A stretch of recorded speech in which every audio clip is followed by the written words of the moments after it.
राम जी वैसे तो इतनी मर्यादाओं का पालन करते हैं और यहाँ बाली को छुप करके मार रहे हैं, ऐसा क्यों? अब इसके पीछे कारण एक बताया जाता है कि बाली को ऐसा वरदान था कि उसके सामने कोई पराक्रमी आ जाए उसकी आदि शक्ति बाली में आ जाती। तो क्या इस भय से राम जी उसके सामने नहीं गए कि भाई हम त्रिलोकीनाथ हैं, हम कहीं इसके सामने चले गए तो हमारी आदि शक्ति इसमें आ गई तो आधा त्रिलोकीनाथ तो यही बन जाएगा? क्या ये बात थी क्या? ऐसा नहीं। बात क्या थी अब ध्यान से सुनना।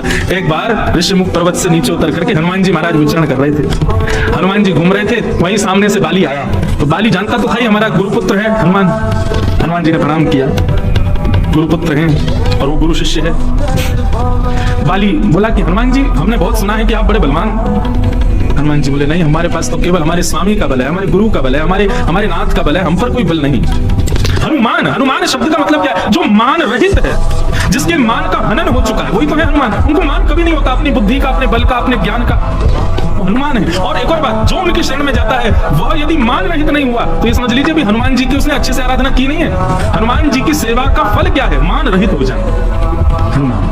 हनुमान जी बोले हम पे तो नाथ का बल है, गुरु का बल है, हम पे कहां बल? बाली बोला नहीं नहीं नहीं, देखो हम सब जानते हैं तुम बहुत बलवान हो, तुम हमारे पिताजी महाराज को आम समझ के खाने दौड़े आए, बहुत बल है तुम्हारे पास। अब एक काम करते हैं, थोड़ा कल एक हो जाए, थोड़ी दो हाथ हो जाए, जरा हम भी तो देखें हनुमान में कितना बल। हनुमान जी महाराज बोले हमारी इन सब विवादों में स्थिति नहीं, हम भक्त आदमी हैं, भक्त विवादों से बचता है।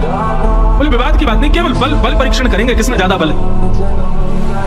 हनुमान जी बोले तुम्हारी इतनी ज्यादा टेंटी काट रही है हाथ में, तो आ जाओ कल तुमसे युद्ध करते हैं।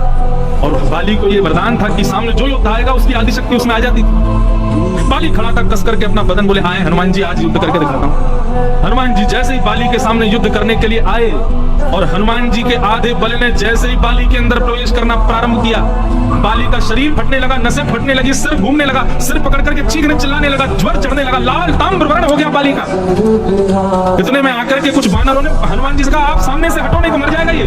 क्यों? हनुमान जी का आधा बल भी बाली सहन नहीं कर पाया। बाली में इतनी सामर्थ्य नहीं कि हनुमान जी के उस बल को अपने अंदर रख सके। तो तर्क ये निकला कि राम जी चुपके क्यों थे? बोले भैया हमारे दास के बल को तो ये सहन नहीं कर पाया, यदि हम सामने चले गए तो सामने जाते ही मर जाएगा, ये रुक ही नहीं पाएगा। त्रिलोकी का भार मेरे सिर पर है, यदि आधा भार भी इसके सिर पर आ गया तो जमीन में रसातल में चला जाएगा बाली, इसलिए राम जी चुप।